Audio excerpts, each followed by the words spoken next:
ପାଞ୍ଚଟି ଲବଙ୍ଗ କଳା ସୂତାରେ ବାନ୍ଧିକି ନିମ୍ବ ଗଛରେ ବାନ୍ଧି ଦିଅ। ଗ୍ୟାରେଣ୍ଟି ଦେଉଛି ସେ ଝିଅ ପଟିବ। ହଁ ଫ୍ରେଣ୍ଡସ୍, ଯଦି ଆପଣ କେଉଁ ଝିଅ ବା ବିବାହିତା ନାରୀକୁ ମନେ ମନେ ଭଲ ପାଉଛନ୍ତି, ତାହାର ସୁନ୍ଦରତାକୁ ଦେଖି ତା ଆଡ଼କୁ ଆକର୍ଷିତ ହେଉଛନ୍ତି, କିନ୍ତୁ ଯେତେ ଚେଷ୍ଟା କଲେ ମଧ୍ୟ ସେ ଝିଅକୁ ପଟେଇ ପାରୁନାହାନ୍ତି, ତାକୁ ନିଜର ମନ କଥା କହିବାକୁ ଡରୁଛନ୍ତି, ଆଉ ଆପଣ ଚାହୁଁଛନ୍ତି କି ସେ ଝିଅ ନିଜେ ଆସି ଆପଣଙ୍କୁ ଭଲ ପାଉଛି ବୋଲି କହୁ, ତେବେ ଆଜିର ଏହି ଭିଡ଼ିଓଟି ଆପଣଙ୍କର ଇଚ୍ଛାକୁ ପୂରଣ କରିବ।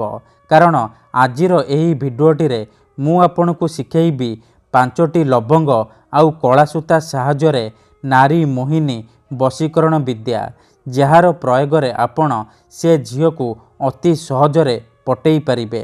ଏହି ବଶୀକରଣ କରିବା ପାଇଁ ଆପଣଙ୍କୁ କୌଣସି ପ୍ରକାର ମନ୍ତ୍ରତନ୍ତ୍ର କରିବାକୁ ପଡ଼ିବନି କିମ୍ବା କୌଣସି ପ୍ରକାର ପଇସା ଖର୍ଚ୍ଚ କରିବାକୁ ପଡ଼ିବନି। କେବଳ 5ଟି ଲବଙ୍ଗ ଆଉ କଳା ସୂତା ସାହାଯ୍ୟରେ ଆପଣ ସେ ଝିଅ ବା ବିବାହିତା ନାରୀକୁ ନିଜ ବଶରେ କରିପାରିବେ, ଝିଅ ପଟେଇ ପାରିବେ। କେଉଁ ବି ପଡ଼ିଶା ଘର ସୁନ୍ଦରୀ ଭାଉଜଠାରୁ ନିଜର ମନ ମୁତାବକ କାମ ହାସଲ କରିପାରିବେ। ସିଏ ଆପଣଙ୍କର ସବୁ ଇଚ୍ଛା ପୂରଣ କରିବ, ଯାହା ଚାହିଁବେ ତାହା କରିବ, କୌଣସି ପ୍ରକାର ବାଧା ଦେବ ନାହିଁ। ନମସ୍କାର ଫ୍ରେଣ୍ଡସ୍, ଓଡ଼ିଆ ଫଣ୍ଡା ଚ୍ୟାନେଲକୁ ଆପଣମାନଙ୍କୁ ସ୍ୱାଗତ।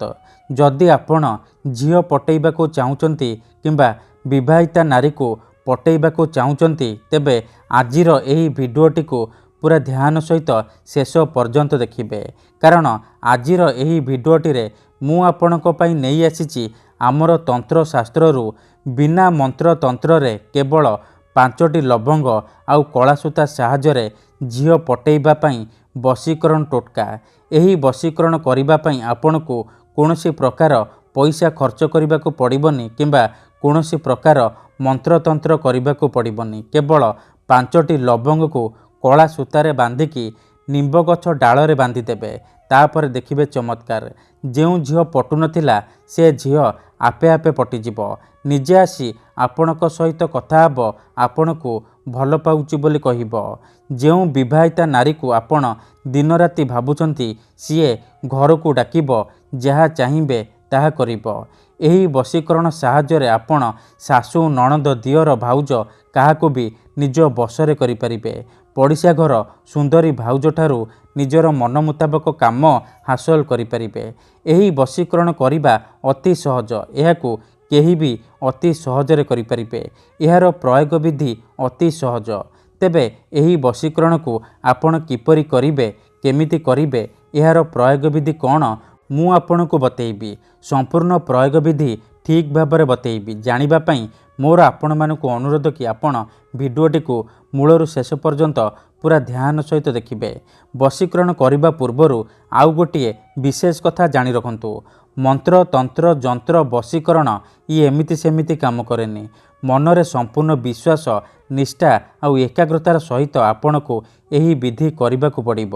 ଉଦାହରଣ ରୂପରେ ଯେଉଁପରି ଆପଣ ଭଗବାନଙ୍କୁ ମାନୁଛନ୍ତି, ଭଗବାନଙ୍କ ଉପରେ ବିଶ୍ୱାସ ରଖିଛନ୍ତି, ନିଜର ସବୁ ଦୁଃଖ, କଷ୍ଟ, ଅସୁବିଧା ଭଗବାନଙ୍କୁ ଜଣାଉଛନ୍ତି, ଯଦି ସେ ଅସୁବିଧାର ସମାଧାନ ନ ହେଲା, ତାହାର ମାନେ ନୁହେଁ କି ଭଗବାନ ନାହାନ୍ତି। ସେହିପରି ତନ୍ତ୍ର ମନ୍ତ୍ର ହୁଏ, ବଶୀକରଣ କାମ କରେ, କିନ୍ତୁ ଏହାକୁ ଆପଣଙ୍କୁ ସିଦ୍ଧ କରିବାକୁ ପଡ଼ିବ। ପ୍ରୟୋଗ ବିଧିକୁ ଠିକ୍ ଭାବରେ କରିବାକୁ ପଡ଼ିବ। ମୁଁ ଆପଣଙ୍କୁ ଯେମିତି ବତେଇବି ଆପଣଙ୍କୁ ଠିକ୍ ସେହିପରି କରିବାକୁ ପଡ଼ିବ। ତେବେ ଯାଇ ମୁଁ ଆପଣଙ୍କୁ ଗ୍ୟାରେଣ୍ଟି ଦେଉଛି ଆପଣ 100ରୁ 100% ସଫଳ ହେବେ। ନିଜ ପସନ୍ଦର ସେ ଝିଅ ବା ନାରୀକୁ ମୁହୂର୍ତ୍ତକ ଭିତରେ ପଟେଇ ପାରିବେ। ସିଏ ଆପଣଙ୍କ ଆଡ଼କୁ ଆକର୍ଷିତ ହେବାକୁ ଲାଗିବ, ପାଗଳି ପରି ଆପଣଙ୍କୁ ଭଲ ପାଇବାକୁ ଲାଗିବ। ଠିକ୍ ଅଛି, ତେବେ ଚାଲନ୍ତୁ ଜାଣିବା ଏହି ବଶୀକରଣ ଆପଣ କିପରି କରିବେ। ତା ପୂର୍ବରୁ ମୋର ଆପଣମାନଙ୍କୁ ଅନୁରୋଧ କି ଯଦି ଆପଣ ଆମ ଚ୍ୟାନେଲକୁ ନୂଆ ଆସିଛନ୍ତି, ତେବେ ଦୟାକରି ଚ୍ୟାନେଲକୁ ସବସ୍କ୍ରାଇବ୍ କରି ପାଖରେ ଥିବା ବେଲ୍ ଆଇକନ୍କୁ ମଧ୍ୟ ଦବାଇ ଦିଅନ୍ତୁ, ଯାହାଦ୍ୱାରା ଆମେ ଯେଉଁ ବି ଭିଡ଼ିଓ ଅପଲୋଡ଼ କରିବୁ ସର୍ବପ୍ରଥମେ ଆପଣ ଦେଖିପାରିବେ। ଠିକ୍ ଅଛି, ତେବେ ଚାଲନ୍ତୁ ଜାଣିବା ଏହି ବଶୀକରଣ ଆପଣ କିପରି କରିବେ। ମନେ ରଖନ୍ତୁ, ଏହି ବଶୀକରଣ ବିଧିକୁ ଆପଣ କେଉଁ ବି ବାରରେ କରିପାରିବେ, କିନ୍ତୁ ଯେବେ ବି କରିବେ ଭଲ ଭାବରେ ହାତ, ଗୋଡ଼, ମୁହଁ ଧୋଇ ସଫା ବସ୍ତ୍ର ପିନ୍ଧି ଆପଣ ଏହି ବଶୀକରଣକୁ ଆରମ୍ଭ କରିବେ। ପ୍ରଥମେ ଆପଣ କ'ଣ କରିବେ, 5ଟି ଲବଙ୍ଗ ଆଣିବେ, ଖଣ୍ଡେ କଳା ସୂତା ଆଣିବେ। ଏହି 2ଟି ଜିନିଷ ଆଣିସାରିବା ପରେ ନିଜ ଘରେ କୌଣସି ଏକ ଜାଗାରେ ନାଲି ରଙ୍ଗର ଆସନ ପକାଇକି ଦକ୍ଷିଣ ଦିଗକୁ ମୁହଁ କରିକି ବସି ପଡ଼ିବେ। ତାପରେ ଯେଉଁ 5ଟି ଲବଙ୍ଗ ଆଣିଛନ୍ତି ସେ 5ଟି ଲବଙ୍ଗ ଆଉ କଳା ସୂତା ସାହାଯ୍ୟରେ ଗୋଟିଏ ମାଳ ତିଆରି କରିବେ। ଗୋଟେ ଗୋଟେ କରି ଲବଙ୍ଗକୁ ବାନ୍ଧିକି ଆପଣ 5ଟି ଲବଙ୍ଗ ସାହାଯ୍ୟରେ ଗୋଟିଏ ମାଳ ତିଆରି କରିବେ।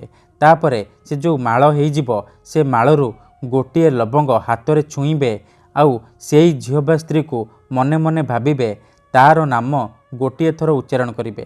ଏହିପରି ଆପଣ ଗୋଟେ ଗୋଟେ କରି 5ଟି ଲବଙ୍ଗକୁ ଛୁଇଁବେ 5 ଥର। ସେଇ ଝିଅ ବା ସ୍ତ୍ରୀର ନାମ ଉଚ୍ଚାରଣ କରିବେ ଯାହାକୁ ଆପଣ ନିଜ ବଶରେ କରିବାକୁ ଚାହୁଁଛନ୍ତି। ଏତିକି କରିସାରିବା ପରେ ସେ ଲବଙ୍ଗର ମାଳରେ 3 ଥର ଫୁଙ୍କିଦେବେ। ତାପରେ ସେ ଲବଙ୍ଗର ମାଳକୁ ନେଇକି ଘର ବାହାରକୁ ଯିବେ। କୌଣସି ଏକ ନିମ୍ବ ଗଛ ଡାଳରେ ସେ ଲବଙ୍ଗର ମାଳକୁ ବାନ୍ଧି ଦେଇ ଚୁପଚାପ ଘରକୁ ଫେରି ଆସିବେ। ମାତ୍ର 5 ଘଣ୍ଟା ଭିତରେ ପ୍ରଭାବ ପଡ଼ିବା ଆରମ୍ଭ ହୋଇଯିବ।